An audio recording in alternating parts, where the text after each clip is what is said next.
sangat-sangat jauh untuk dikatakan warga Amerika solid. Itu teguran atau tekanan yang sangat keras terhadap Donald Trump, terjadi penembakan. Oh, itu nggak bisa dilupakan. Terima kasih Anda masih diinterupsi. Pemirsa, saya ke Bang Novel. Bang, apakah Anda melihat bahwa masyarakat Amerika akan bisa sesolid masyarakat Iran saat ini? Ya. Sangat-sangat jauh untuk dikatakan warga Amerika solid. Itu teguran atau tekanan yang sangat keras terhadap Donald Trump, terjadi penembakan. Oh, itu nggak bisa dilupakan. Kayak mana nih? Yang terakhir ketika gala dinner? Iya, gala dinner itu membuat shock. Yang namanya Donald Trump. Dan jangan lupa, ini adalah boleh dikatakan konflik kebersamaan. Melibatkan Libanon, melibatkan Gaza, bahkan Irak pun sudah ikut campur, Libanon pun ikut campur, Houthi pun ikut campur. Nah, ternyata pergolakan juga yang ada di Israel ini menggoyangkan posisi dukungan terhadap Amerika. Karena terjadi juga pergolakan di dalam. Rakyat-rakyatnya ini melakukan penekanan terhadap Netanyahu. Dan Netanyahu juga boleh dikatakan goyang, yang memang sama-sama sejalan dengan Donald Trump. Artinya warga-warganya sendiri itu sudah sangat ketakutan. Karena Tel Aviv ini kalau kita melihat lumayan agak hancur. Karena warganya hidup biasa enak. Kemudian menjadi seperti Palestina. Bagaimana itu? Mentalnya jauh. Kalau Palestina mentalnya sudah teruji berpuluh-puluh tahun. Dia nggak pernah mundur, cuman dia minta senjata. Justru yang akan meningkatkan tekanan perang terhadap, bukan nggak pernah mundur, tapi kalau Israel nggak ada warganya minta senjata untuk melakukan perlawanan, melawan daripada Palestina. Tidak, tapi kalau Palestina sampai gini hari nggak pernah mundur. Jadi jauh mental warga daripada Amerika, mental warga Israel sangat jauh, karena 47 tahun di embargo. Itu sudah melakukan kemandirian yang luar biasa, tidak tergantung dengan ekonomi global. Mereka sudah mandiri sehingga kekuatan itu sangat-sangat bisa diharapkan sampai saat ini. Dan mungkin pengaruh sedikit ketika blokade Selat Hormuz itu dilakukan, karena Irak itu bersebelahan dengan Iran, kemudian dengan Syria, masih punya jalur dari Libanon, masih menembus laut, masih ada jalur. Karena Libanon pintu laut yang mengarah ke arah daripada Israel dan sekitarnya itu masih ada, walaupun diblokade. Diblokade oleh Amerika, bukan semuanya habis ditutup begitu, masih banyak jalan menuju Mekah. Begitu. Baik. Nah, Bang Abalin, tadi dikatakan oleh Bang Novel bahwa tidak akan bisa ya masyarakat Amerika bisa sesolid Iran. Oh, jauh. Ya. Trump yang dinilai cukup populis begitu. Apakah menurut Anda ketidakbersamaan rakyatnya ini bisa mempengaruhi keputusannya terkait dengan konflik ini, Bang? Saya mau bilang bahwa gerakan yang dilakukan baik teman-teman di California, di Los Angeles, kemudian di New York juga itu sama sekali tidak berpengaruh pada watak pendiriannya ini orang. Itu masalahnya di situ. Makanya pada waktu awal pertama kali mereka berunding di Islamabad itu, saya terus terang sangat amat keberatan, tapi kan tidak ada juga pengaruh kalau saya berkeberatan. Siapapun di Republik ini keberatan, tidak ada pengaruhnya dengan Donald Trump, dengan Mujtaba maupun dengan Netanyahu. Keberatannya apa coba? 10 poin yang diajukan oleh Tehran itu sama sekali tidak ada penyebutan di sana Gaza dan Palestina. Itu perkara besar. Saya baca di dalam media mainstreamnya teman-teman di Tehran itu, di sana juga sama seperti di Indonesia, berdebat dan segala macam. Salah satu tuduhan paling berat bagi Amerika Serikat terhadap Tehran itu karena Tehran itu dituduh melindungi para teroris. Yang disebutkan itu adalah Hamas. Sementara Hamas kita tahu itu adalah proksi Iran yang ada di Palestina. Tapi dalam perundingan luar biasa seperti itu, sama sekali Tehran hanya memasukkan beberapa item-item politik dan ekonomi. Itu perkaranya. Jadi perundingan kemudian dimuat di dalam media-media mainstream di Tehran. Kemudian tadi seperti ayat tanya terkait dengan apakah pengaruh dengan the American people, dengan sikap dan karakter wajah Donald Trump dalam mengambil keputusan tentang kelanjutan perang dan seterusnya. Saya kira sama sekali tidak ada pengaruh.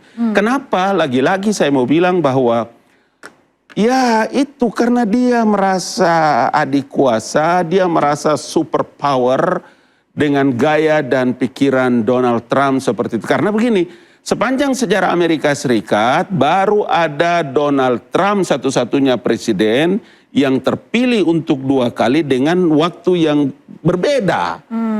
Jadi trust building, value itu begitu kuat ketika TV-TV yang mainstream di Amerika Serikat itu menceritakan tentang keberhasilan Trump di kawasan Timur Tengah. Itu perkara. Jadi gini, saya mau kasih tahu kepada kita semua dan para pemirsa bahwa perspektif international relation itu menjadi nyata dan fakta sebab kita tidak bicara dalam perspektif emosional. Karena itulah yang saya selalu bilang bahwa ketika yang tadi Adinda Hussein menyampaikan bahwa ketika negara-negara Teluk itu tidak lagi mendapatkan, oh ternyata selama ini kami berlindung di balik Amerika, tapi Amerika tidak memberikan harapan ketika kita dalam keadaan seperti ini. Yang saya bilang itu, kenapa tidak ajak bicara ini kawasan Timur Tengah? Saudi bisa minta Pakistan untuk memberikan perlindungan terhadap ruang udaranya. Kenapa Saudi tidak bicara dengan Israel, nauzubillah min zalik, dengan Teheran? Iya, itu perkaranya. Oke, saya mau tanya tanggapan dari Bang Hussein, silakan.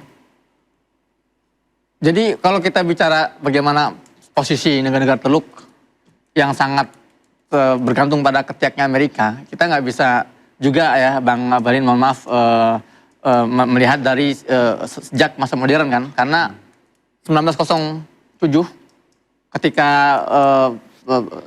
Campbell Bannerman Perdana Menteri Inggris mengumpulkan negara-negara kolonial itu memang mereka sudah memiliki beberapa resolusi. Jadi mereka berkumpul di London saat itu 1907 untuk merumuskan bagaimana sih kita bertransformasi dari hegemoni dan dominasi konvensional kepada dominasi modern, atau kalau kata Bung Karno menyebutnya neokolonialisme dan imperialisme.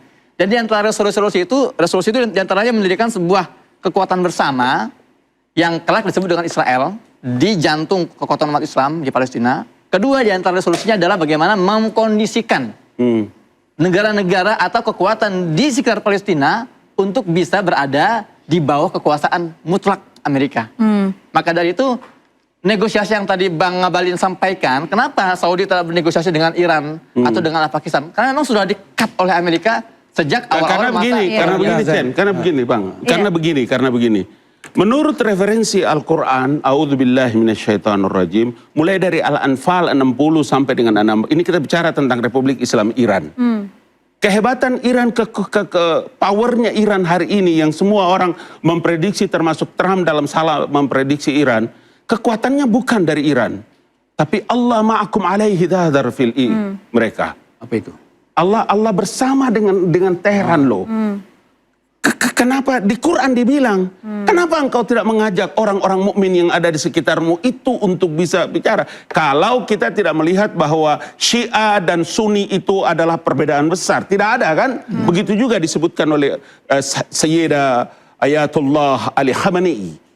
Tidak ada Syiah, tidak ada Iran, yang ada itu adalah perjuangan umat. Kenapa wilayah-wilayah? Kenapa engkau tidak mengajak orang-orang mukmin yang ada di sekitarmu? Kalau kau berunding dan kemudian nanti mereka ditipu, ingatlah bahwa Anallah, aku Allah ada bersama-sama denganmu. Al-Anfal 60, 61, 62, 63. Oke, Bang Tabrani, itulah yang membuat saya kadang-kadang, saya mau, gimana posisinya itu? Keberatan ya, tahun 1907 ya? 1907, emang Amerika belum ada saat itu ya? Pertanyaannya Amerika kan belum ikut dalam terkait percaturan. dengan perpindahan hegemoni tadi ya? Amerika kan belum ikut percaturan politik global gitu. Dia baru mau keluar di zaman Wilson itu, baru keluar dari politik isolasionis, ya kan? Karena dilihat saat itu Eropa dengan politik the balance of power ini, itu kan terjadi Perang Dunia Pertama. Itu 1914. Gitu. Iya, itu Perang Pertama. Gini, maksudnya ketika saya bicara Amerika mewakili negara Barat. Itu yang ditulis oleh Profesor Dr. Abdul Fattah Uwaisi dalam bukunya At-Tahdid al-Strategi.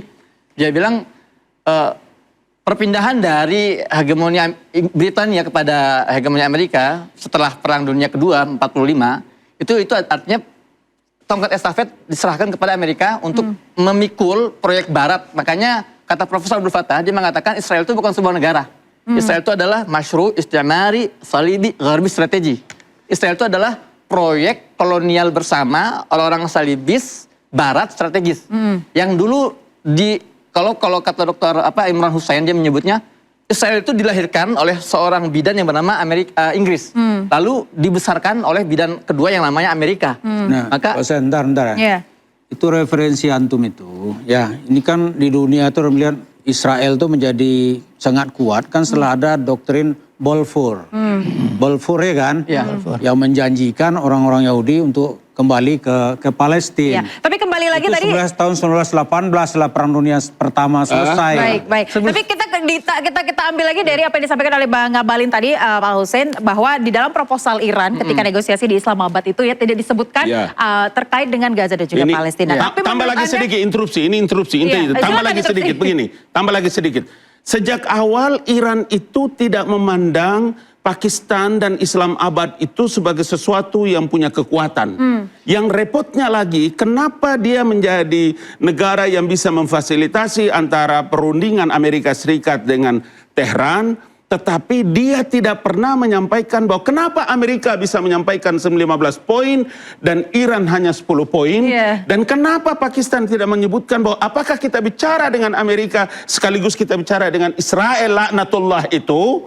Sehingga perundingan sedang berjalan, tapi dia menginvasi Lebanon Selatan. Ini bahlol. Tapi pertanyaan saya, apakah menurut Pak Hussein, Amerika ini ada upaya untuk kemudian ingin mempengaruhi proksi Iran? Kalau menurut Anda apa? Apakah ada upaya itu? Kita tahan dulu, kita akan jawab usai jeda. Pemirsa, tetaplah di Interupsi.